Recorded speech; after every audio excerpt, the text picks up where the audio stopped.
Hi, good morning to all. This is Komal Chaudhary. I welcome to all at the YouTube channel GS365. Today we will discuss the current affairs for the day in the format of MCQs.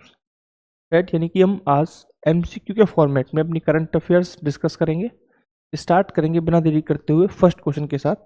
Before it, Jin students ने अभी तक channel subscribe नहीं किया है, I request कि वो subscribe कर लें ताकि आपको आने वाले अपकमिंग लेक्चर्स की नोटिफिकेशन मिल जाए। एंड आप रिवाइज करना चाहते हैं चीज़ें तो आप टेलीग्राम चैनल GS365 पर ज्वाइन कर सकते हैं। यहाँ हम हर रोज डेली बेसिस पर अपने लेक्चर की जो भी लेक्चर GS365 पर होते हैं उनको हम क्या करते हैं, PDF उनकी अपलोड करा दी जाती है। राइट, सो स्टार्ट करेंगे बिना देरी करते हुए आज का सेशन फर्स्ट क्वेश्चन के साथ। तो फर्स्ट क्वेश्चन ये रहा आपकी स्क्रीन पर, बहुत ही सिंपल सा क्वेश्चन है, देख लीजिए। राइट, तो स्वर्णमुखी नदी के संबंध में निम्नलिखित कथनों पर विचार कीजिए। यह पश्चिमी घाट से निकलती है और कृष्णा नदी में मिल जाती है। यह तिरुमला श्री कालाहस्ती के पवित्र शहरों से होकर बहती है। इसकी एक सहायक नदी पर बनाया गया कल्याणी बांध 1970 के दशक में पूरा हुआ था। और ऑप्शन हमारे हैं केवल 1 2 सही, 2 और 3 सही, केवल 1 और 2, और ऑप्शन डी है 1 2 और 3। ठीक है, तो हमारा क्वेश्चन आपके सामने है। तो अभी न्यूज़ में क्यों है ये? क्योंकि तिरुमला शहरी विकास प्राधिकरण TUDA ने आंध्र प्रदेश में स्वर्णमुखी नदी को अतिक्रमण से बचाने के लिए तथा इसके जो इकोसिस्टम है उसको बचाने के लिए, पुनर्जीवित करने के लिए एक पहल शुरू की है जिसे बोला जा रहा है ऑपरेशन स्वर्ण के नाम से। किसके नाम से?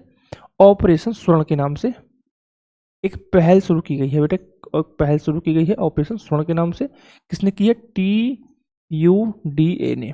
ठीक है, इसलिए यह जो नदी है वो चर्चा का विषय बन गया, न्यूज में आ गया है। ठीक है, अब न्यूज में आकर तुम्हें पता होना चाहिए। तो स्वर्ण नदी की उत्पत्ति पश्चिमी घाट से होकर ना होकर के पूर्वी घाट से होती है बेटा। कहाँ से होती है? पूर्वी घाट से इसकी उत्पत्ति होती है।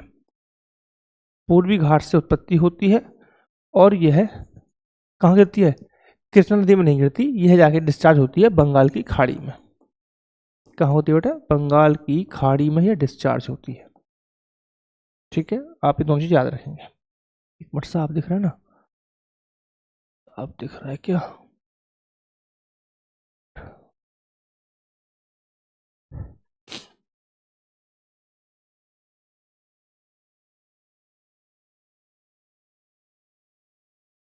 एक बार देना मेरे को, देखना साफ दिख रहा है क्या बेटा?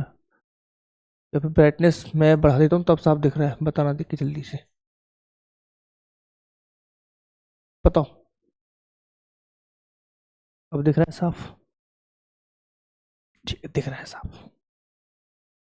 चलिए, तो हमने बात की उत्पत्ति कहाँ से होती है। सिंपल, बस पूर्वी घाट से उत्पत्ति होगी। डिस्चार्ज कहाँ पे होगी? डिस्चार्ज हो रही है बंगाल की खाड़ी में। तो बेटा स्टेटमेंट 1 हमारा गलत हो जाता है, यहाँ पे स्टेटमेंट 1 हमारा गलत हो गया। ठीक है, अब हम देखेंगे कोई और दूसरा स्टेटमेंट कौन सा है। यह तिरुमला और श्री कालाहस्ती के पवित्र शहरों से होकर बहती है। ये स्टेटमेंट यहाँ पे ठीक है, ये स्टेटमेंट यहाँ पे ठीक है। ये दोनों ही जो स्थल हैं वह हिंदू धर्म के लिए बहुत ही ज़्यादा महत्वपूर्ण है, इसलिए यह स्टेटमेंट ठीक है।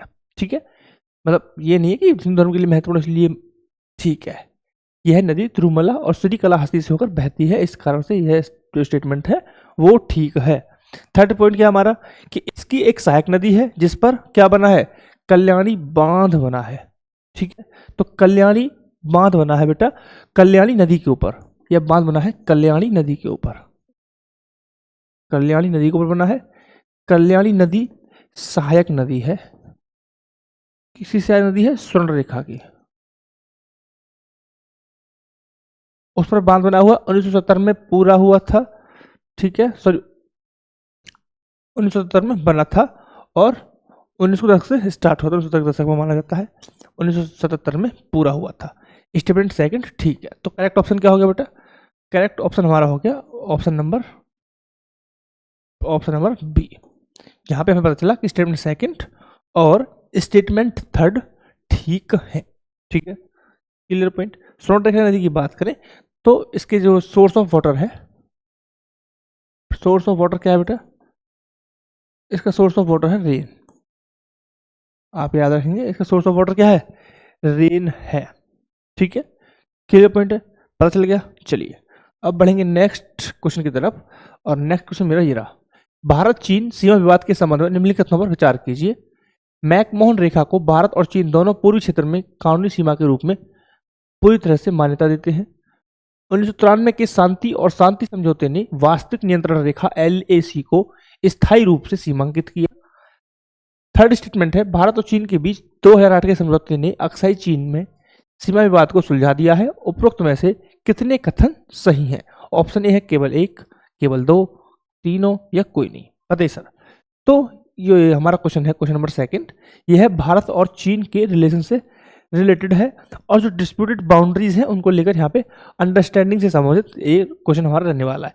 तो जब हम बात कर रहे हैं भारत और चीन की बाउंड्रीज को लेकर, तो बेटा ये कोई क्या है, एक फिक्स नहीं है, स्पष्ट रूप से कहीं पे मेंस मतलब लाइन नहीं बनी हुई है, जिस कारण से क्या हो रहा है, अक्साई चीन पश्चिम में, पश्चिम एरिया अक्साई चीन का, और पूर्व में जब हम बात करते हैं ईस्टर्न एरिया में अरुणाचल प्रदेश, दो मेजर डिस्प्यूट देखे जाते हैं। ठीक है, जिसके लिए समझौते भी किए गए। 1993 में हुआ, 1996 में हुआ, 2005 में हुआ, 2013 में हुआ। यानी कि एक सिंपल सा आपको याद हो गया कि 2008 में कोई समझौता नहीं हुआ था। तो स्टेटमेंट थर्ड क्या हो गया, गलत हो गया। फिर से सुन लीजिए, 1993, 1996 एंड 2005, 2013 में समझौते हुए हैं। इनसे केवल थोड़े कुछ दिनों तक तनाव स्ट्रेस को कम किया गया है, परमानेंट सॉल्यूशन यहाँ पे प्रोवाइड नहीं किया गया है। फर्स्ट ऑप्शन हमारा देखा था, एक था मैकमोहन रेखा। स्टेटमेंट फर्स्ट है मैकमोहन रेखा। मैकमोहन रेखा क्या है बेटा, यह है 1914 में ब्रिटिश थे भारत और तिब्बत के बीच शिमला समझौते के द्वारा खींची गई थी। तो मैकमोहन रेखा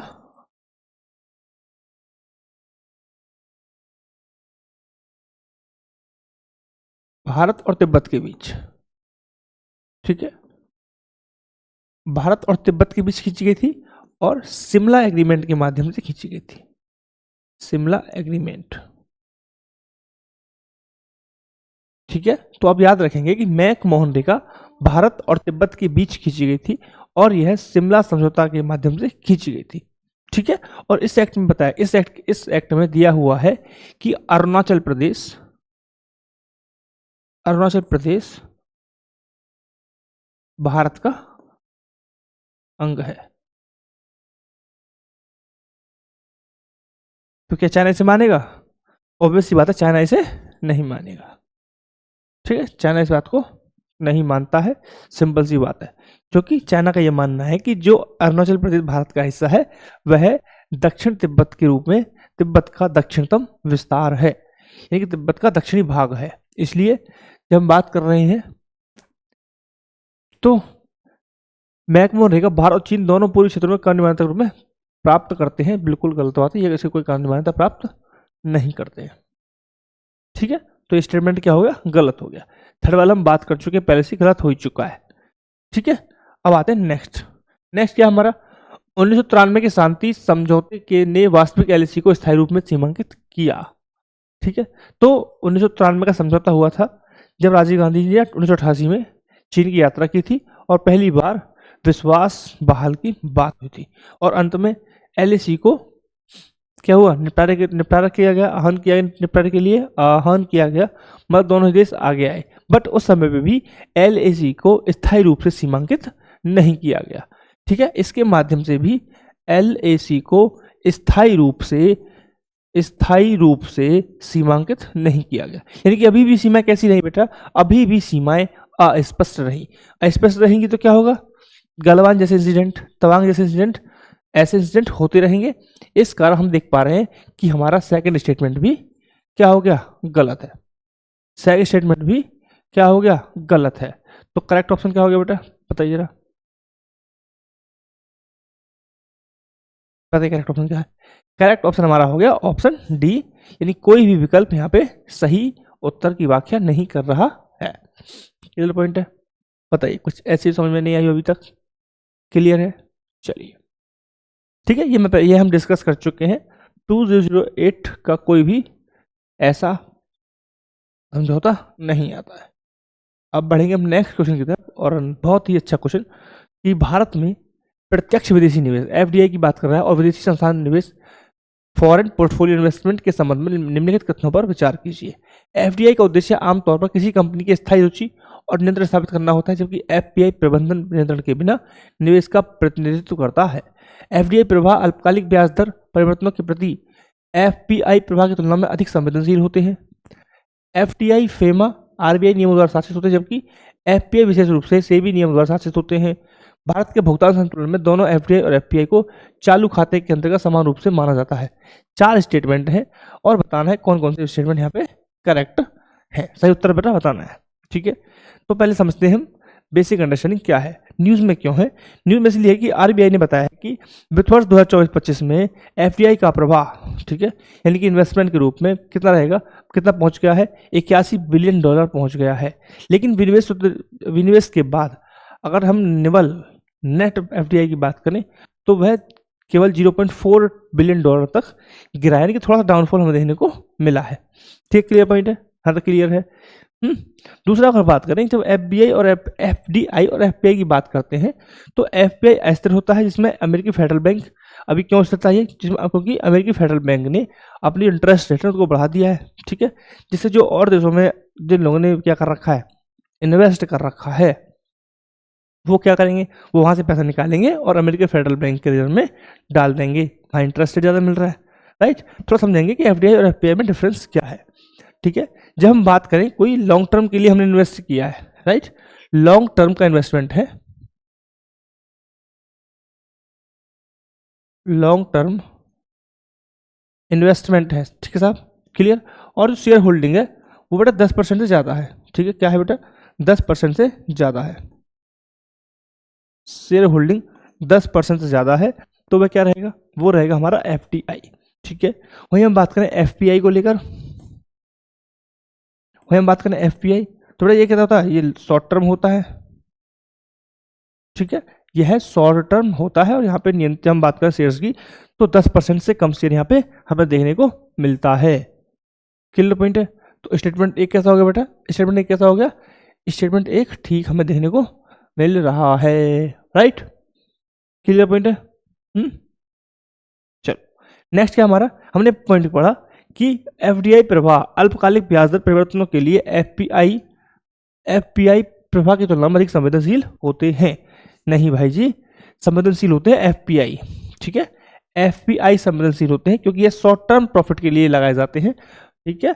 और एफडी जो होता है वो लॉन्ग टर्म के लिए होता है। तो क्या है, जब कोई चीज लॉन्ग टर्म के लिए आती है तो क्या होता है, स्थिरता लाती है, और शॉर्ट टर्म के लिए आएगी तो क्या होगा, अस्थिरता पैदा कर सकती है। इसीलिए एफपीआई क्या है, एफपीआई ज्यादा संवेदनशील है, ठीक है। रेगुलेशन समझिए, एफडीआई फेमा और आरबीआई नियमों द्वारा शासित होता है, जो कि एफपीआई विशेष रूप से सेबी के नियम द्वारा शासित होता है। मेनली एफपीआई जो होते हैं वो स्टॉक और शेयर मार्केट में हम यूज करते हैं, इसलिए सेबी इसका नियमन करता है। स्टेटमेंट ठीक है, यानी कि सेकंड ठीक हो गया, थर्ड ठीक हो गया, क्लियर पॉइंट है।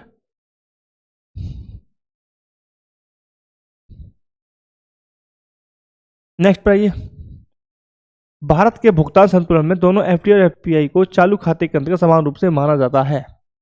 किस खाते के अंतर्गत, किस खाते के अंतर्गत एफपीआई और एफडीआई को रखा जाता है, बताओ कोई, ठीक है। तो इन्हें रखा जाता है पूंजी खाते में, तो चालू खाते में नहीं रखा जाता है, इन्हें रखा जाता है पूंजी खाते में। किस बेटा, पूंजी खाते में रखा जाता है, यानी कि स्टेटमेंट ये हो गया गलत, ठीक। तो बताइए सर कौन सा आंसर हमारा बन रहा है, जरा बताओ, बताओ तो जानी, बताओ तो जानी, बताओ तो जानी, बताओ तो जानी। तो बेटा फर्स्ट एंड थर्ड ऑप्शन भी यहाँ पे करेक्ट है, ठीक है। सेकंड वाला तो करेक्ट है ना, गलत लिखा हुआ है क्योंकि यह उल्टा लिखा हुआ है, रिवर्स लिखा हुआ है, ठीक है। तो करेक्ट ऑप्शन हमारा है ऑप्शन बी 1 एंड 3, ठीक है साहब। बढ़ेंगे नेक्स्ट क्वेश्चन की तरफ, बहुत ही अच्छा क्वेश्चन दिख रहा है मेरे को, क्या है ये, गंगोत्री ग्लेशियर सिस्टम CGGS के संबंध में निम्नलिखित कथनों पर विचार कीजिए। गंगोत्री ग्लेशियर सिस्टम भागीरथी नदी का एक प्रमुख योगदान करता है और इसमें कई ग्लेशियर शामिल हैं। जलवायु परिवर्तन के कारण पिघले हुए पानी के निर्वहन के समय हालिया बदलाव से गर्मियां और शरद ऋतु के अंतर में नीचे की ओर स्थित समुदायों के लिए पानी की उपलब्धता में वृद्धि हो सकती है। और ये आपके हैं चारों ऑप्शन जो आपको देख के करने हैं। ठीक है, यानी कि जो क्वेश्चन हमारा किस संबंधित है, क्वेश्चन हमारा संबंधित है गंगोत्री ग्लेशियर सिस्टम से संबंधित हमारा क्वेश्चन रहने वाला है। उसके जानेंगे थोड़ी बेसिक अंडरस्टैंडिंग, देन हम क्वेश्चन अटेम्प्ट करेंगे। ठीक है, तो आईआईटी इंदौर एंड आईसीआईएमओडी ने मिलकर के एक अध्ययन किया था। किसका अध्ययन किया बेटा? जीजीएस के जल विसर्जन, जो जल बहता है उसके पैटर्न का पुनर्निर्माण के लिए एक अध्ययन किया है। इसने जलवायु परिवर्तन के कारण पिघलने की प्रवृत्ति में जो आया परिवर्तन है उसको भी क्या किया है, जांचा है, उसको भी अध्ययन का पार्ट रखा है। ठीक है साहब, क्लियर पॉइंट है। ठीक, तो हो गया करंट संबंधित। थोड़ा जानते हैं कि गंगोत्री ग्लेशियर सिस्टम है क्या। गंगोत्री ग्लेशियर सिस्टम वास्तव में भागीरथी नदी का क्या है, प्रमुख सोर्स ऑफ वाटर है, उद्गम स्रोत है, जो गंगा नदी की एक महत्वपूर्ण सहायक नदी है। मैं कमेंट सेक्शन में जानना चाहूंगा कि गंगा नदी और भागीरथी दो नदी जो मिलती है सहायक नदी कौन से प्रयाग पे ये मिलती हैं और नेक्स्ट नदी का क्या करती हैं, नाम बनाती हैं। ठीक है, क्लियर पॉइंट है। इसमें गंगोत्री जो ग्लेशियर है और कौन से ग्लेशियर है, गंगोत्री, चतुरंगी, रक्तवर्ण, मेरू ग्लेशियर, चार ग्लेशियर मिलके गंगोत्री ग्लेशियर सिस्टम का क्या करते हैं, फॉर्मेशन करते हैं। क्लियर, तो इस तरह से क्या है, जीजीसी भागीरथी नदी का प्रमुख स्रोत है और इसमें कई ग्लेशियर शामिल हैं। तो स्टेटमेंट क्या है, ये स्टेटमेंट ठीक है। Clear point. अब आते हैं सेकंड स्टेटमेंट में। आप सभी को पता है कि गर्मी पड़ रही है, मौसम बहुत बेहाल हो रखा है, राइट। तो क्या हो रहा है, गर्मी के मौसम में जो पहले से अधिक तुलना में पीक डिस्चार्ज में बदलाव देखा गया। बाद में ऋतु के अंत में पानी की उपलब्धता कम हो जाएगी, जिससे नीचे की ओर समुदायों पर गंभीर प्रभाव पड़ सकता है। इसलिए स्टेटमेंट रिवर्स लिखा हुआ है। प्रभाव क्या होगा, पानी क्या हो रहा है, पानी की उपलब्धता क्या होगी, कम हो जाएगी। और यहाँ पे लिखा हुआ है पानी की उपलब्धता बढ़ जाएगी, ये कम हो जाएगी बेटा। तो ये स्टेटमेंट क्या हो गया, ये स्टेटमेंट हो गया गलत। तो भैया देखिए कौन सा ऑप्शन होगा करेक्ट। फर्स्ट स्टेटमेंट ठीक है और सेकंड गलत है। Option C is the right answer. Clear point है। चलिए आगे बढ़ते हैं, नेक्स्ट क्वेश्चन की तरफ चल रहे हैं। नेक्स्ट क्वेश्चन आपकी स्क्रीन पर, भारत में हाल ही में हुए नीतिगत परिवर्तनों E20 पर E20 लिखा हुआ है ना, E20 इथेनॉल मिश्रित ईंधन पहल से जुड़ी चुनौतियों के संबंध में निम्नलिखितों पर विचार कीजिए।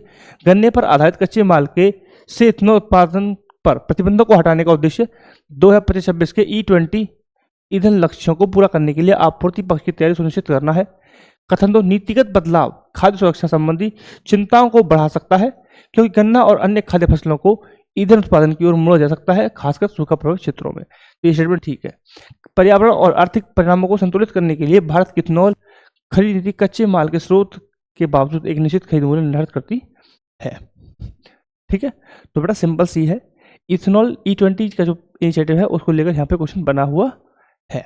ठीक है, तो सिंपल सीधी बात, जब हम बात कर रहे हैं कि गन्ने पर आधारित कच्चे माल से इथेनॉल उत्पादन पर प्रतिबंधों को हटाया गया है, ताकि ईंधन लक्ष्यों को जो आपूर्ति पक्ष है उसकी तैयारी सुनिश्चित की जा सके, यानी कि सप्लाई चेन ब्रेक ना हो, सप्लाई चेन ब्रेक ना हो। इसलिए क्या किया बेटा, जो इथेनॉल उत्पादन का प्रतिबंध है उसे हटा दिया गया 2025-26 के लिए, राइट। तो स्टेटमेंट फर्स्ट हो गया ठीक। सेकंड हम पढ़ चुके, थर्ड की बात करें। थर्ड क्या कह रहा है बताइए जरा। थर्ड कह रहा है कि पर्यावरण और आर्थिक परिणामों को संतुलित करने के लिए भारत की इथेनॉल खरीद नीति कच्चे माल के स्रोत के बावजूद एक निश्चित मूल्य निर्धारित करती है। ठीक है, तो भाई मेरे जो खरीद नीति है, इथेनॉल खरीद नीति है, कोई भी निश्चित मूल्य निर्धारित नहीं करती है। ठीक है, इथेनॉल के जो अलग अलग जो सोर्सेज हैं उनसे बना हुआ इथेनॉल की वैल्यू अलग अलग रहेगी। ठीक है, जिस कच्चे माल का प्रयोग किया जाएगा उस कच्चे माल के आधार पर उत्पन्न हुए या बने इथेनॉल की वैल्यू अलग होगी। ठीक है, यानी कि एक समान मूल्य यहाँ पर नहीं है। मूल्य किस पर निर्भर करेगा, मूल्य निर्भर करेगा बेटा कच्चे माल पर, कि कच्चे माल की वैल्यू क्या है कच्चे माल पर। ठीक है, तो भैया हमारा ये हो गया गलत स्टेटमेंट। तो करेक्ट कौन सा दिख रहा है, 2 और 3 दोनों ही सही हैं, और यह क्या कर रहे हैं, एक दूसरे की सही व्याख्या करते हैं। ठीक है साहब, क्लियर। तो करेक्ट ऑप्शन यहाँ पे हमें दोनों में से एक सही हो सकता है, और क्या कर रहे हैं, कथन की व्याख्या करता है। ठीक है,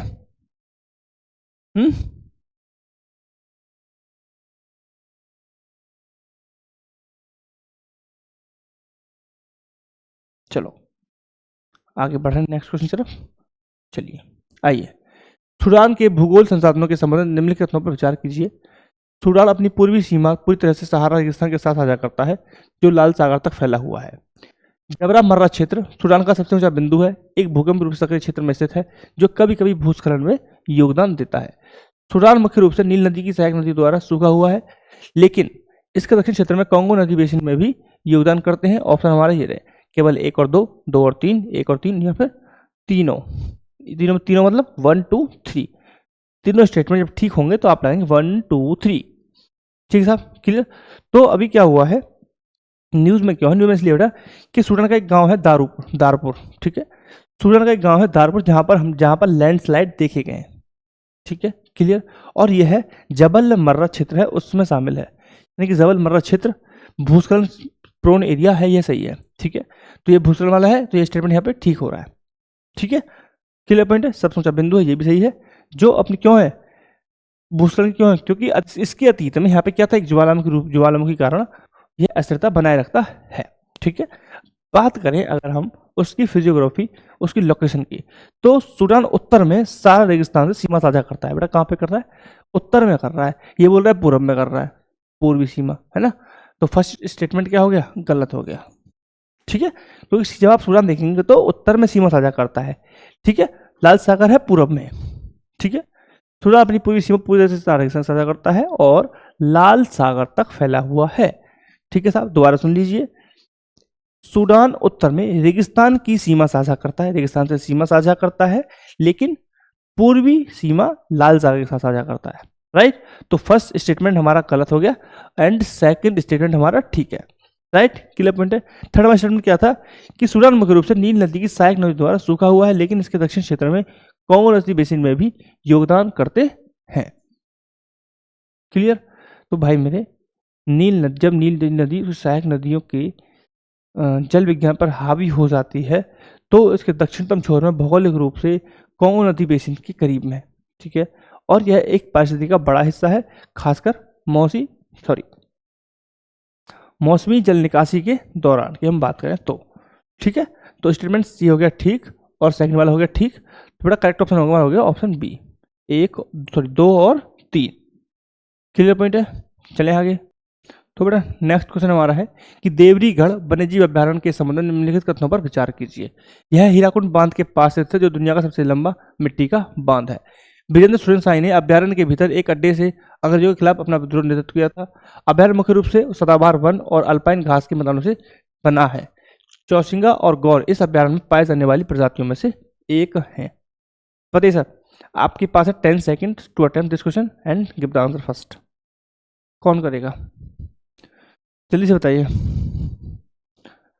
ठीक है, ऑप्शन करेक्ट ऑप्शन है हमारा ऑप्शन नंबर सी, लेकिन मुझे बताइए कौन से स्टेटमेंट ठीक हैं। ठीक है, तो आप सभी को पता है हीराकुंड बांध दुनिया का सबसे लंबा बांध है, मिट्टी का बना हुआ। इसी अभ्यारण्य में वीरेंद्र सुरेन ने क्या किया था, शरण दी थी, ये भी स्टेटमेंट ठीक है। Clear point. अभ्यारण्य सदाबहार वन अल्पाइन घास के मैदानों से क्या है पाए जाते हैं। इसमें मुख्य रूप से मिश्रित और शुष्क पर्वतवासी क्या वन है। अभ्यारण्य मुख्य रूप से सदाबहार अल्पाइन घास के मैदानों से मिलकर बना है। पता कौन सा ठीक है, इसमें जो छूटा हुआ क्लॉज है वो ये है, आधी इंफॉर्मेशन साथ दे दिया है, शुष्क एवं पर्णपाती वन, शुष्क एवं पर्णपाती वन, शुष्क एवं पर्णपाती वन। ठीक है साहब, क्लियर। इसमें चौसिंगा गौर अभ्यारण्य पाई जाने वाली प्रजाति हैं, यानी कि ऑप्शन 3 जो स्टेटमेंट है वो यहाँ पे गलत है, बाकी सारे स्टेटमेंट यहाँ पे ठीक है। क्लियर, आगे बढ़ेंगे नेक्स्ट क्वेश्चन तरफ। नेक्स्ट क्वेश्चन मेरा ये रहा आपके सामने आपकी स्क्रीन पर। बताइए सर, सिंपल सा, कॉर्लो एग्जीक्यूटिव 2025 में घोषित के संबंध में निम्न कथनों पर विचार कीजिए। वे रोमन कैथोलिक चर्च द्वारा घोषित पहले मिलियनल संत थे। वे एक इतालवी किशोर थे जिन्होंने यूचरिस्टिक चमत्कारों का एक वेबसाइट कैटलॉग बनाया था। कोची केरल में उनके नाम पर एक नया चर्च बनाया गया था। वे 19वीं शताब्दी में रहते थे और श्री नारायण गुरु के समकालीन थे। ऑप्शन हमारा है केवल 1 सही, 2 सही, 3 सही, 4 सही, 5 सही। तो करेक्ट ऑप्शन है ऑप्शन 3 सही। ठीक है, लेकिन क्वेश्चन मेरा ये कौन कौन से स्टेटमेंट यहाँ पे ठीक है, हमें ये पता होना चाहिए कौन कौन से स्टेटमेंट यहाँ पे ठीक है। ठीक है, तो सबसे पहले तो भाई सबसे इंपॉर्टेंट 2025 में घोषित कार्लो एक्यूटिम रोमन कैथोलिक चर्च के पहले सहस्त्राब्दी संत बने थे, यानी कि स्टेटमेंट फर्स्ट यहाँ पे ठीक है। इसको बोल रहे हैं सहस्त्राब्दी वंश। ठीक है, वे किशोर थे। दुनिया भर में युजुत्सिक चमत्कारों का दस्तावेजीकरण करने वाली वेबसाइट बनाने के अपने डिजिटल कोश का उन्होंने उपयोग किया, यानी कि जो सेकंड स्टेटमेंट है वो भी यहाँ पे ठीक है, करेक्ट है। क्लियर, उनके नाम पर चर्च बन रहा है, ये करेक्ट स्टेटमेंट है, ये करेक्ट स्टेटमेंट है। कौन सा है, तो भाई 3 सही थे, तो फोर्थ हमारा क्या है, गलत हो गया। ठीक है साहब, क्लियर पॉइंट है, क्लियर है। अब बढ़ेंगे नेक्स्ट हमारा सिंपल सा क्वेश्चन दिख रहा है, वो छोटा बड़ा प्यारा सा क्वेश्चन है, बहुत छोटा सा। पढ़िए, सुनाइए पढ़ के। प्रो वीके गोकक पुरस्कार किसे प्रदान किया गया था? सुंदर कौशिक, दीपेश मलिक, आनंद बी पाटिल, विराट कुशवाहा। तो करेक्ट ऑप्शन हमारा क्या बता, करेक्ट ऑप्शन हमारा क्या है, आरवी पाटिल। ठीक है, सो ये हमारा RV Patil is the right answer. RV Patil यहाँ पे क्या है, करेक्ट ऑप्शन है।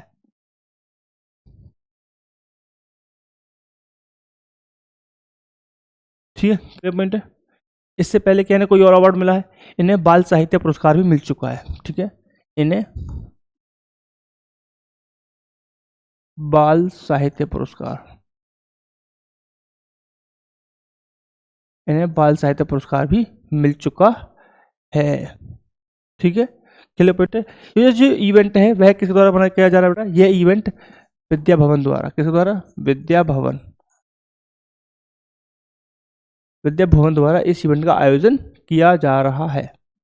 ठीक है, इसके साथ एक ट्रस्ट भी जुड़ा हुआ है, विनायक गोकक वांगम्य ट्रस्ट के नाम से हम जानते हैं, वह इसके साथ पार्टिसिपेशन में है। ठीक है, क्लियर पॉइंट। चलिए बढ़ते हैं नेक्स्ट क्वेश्चन तरफ। गिद्ध संरक्षण के लिए समर्पित पोर्टल लॉन्च करने वाला भारत का पहला राज्य कौन सा बन गया है? गिद्ध संरक्षण के लिए पोर्टल लॉन्च करने वाला पहला राज्य कौन सा बन गया है? तो बेटा कौन सा राज्य बन गया? करेक्ट ऑप्शन हमारा है असम। असम ऐसा राज्य बन गया जहां पर गिद्ध संरक्षण के लिए पहला एक पोर्टल लॉन्च किया गया। इस पोर्टल को वी फाउंडेशन इंडिया, क्या बेटा,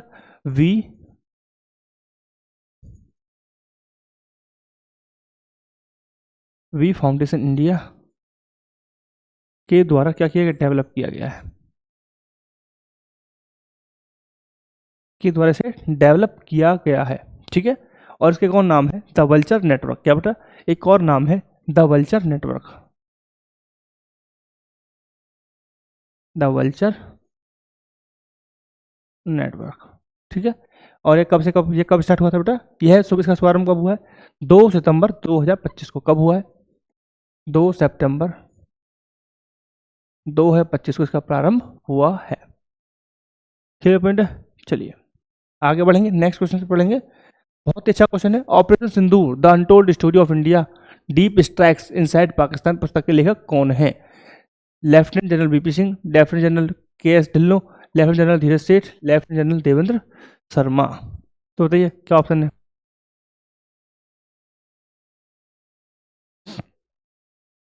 न्यूज में क्यों है?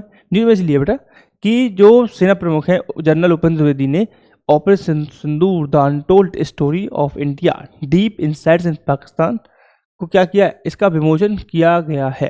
विमोचन कहाँ हुआ बेटा? विमोचन हुआ है नई दिल्ली में। कहाँ पे वो विमोचन हुआ है? अभी विमोचन हुआ है उपेंद्र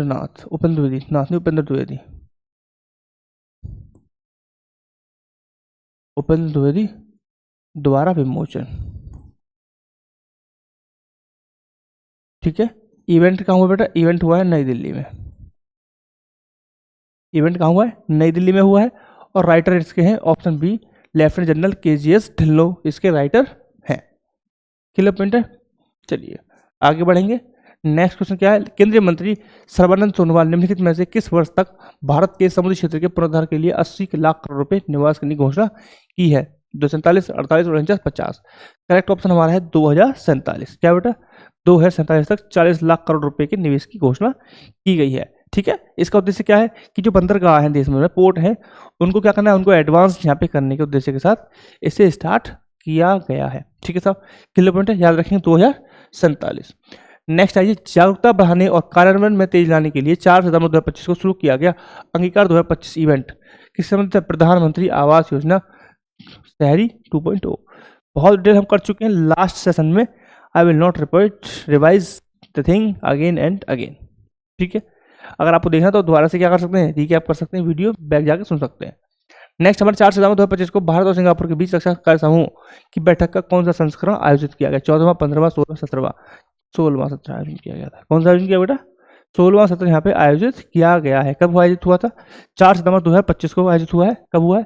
4 सितंबर 2025 को। कहाँ पे आयोजित हो रहा है बेटा? सिंगापुर में। कहाँ पे?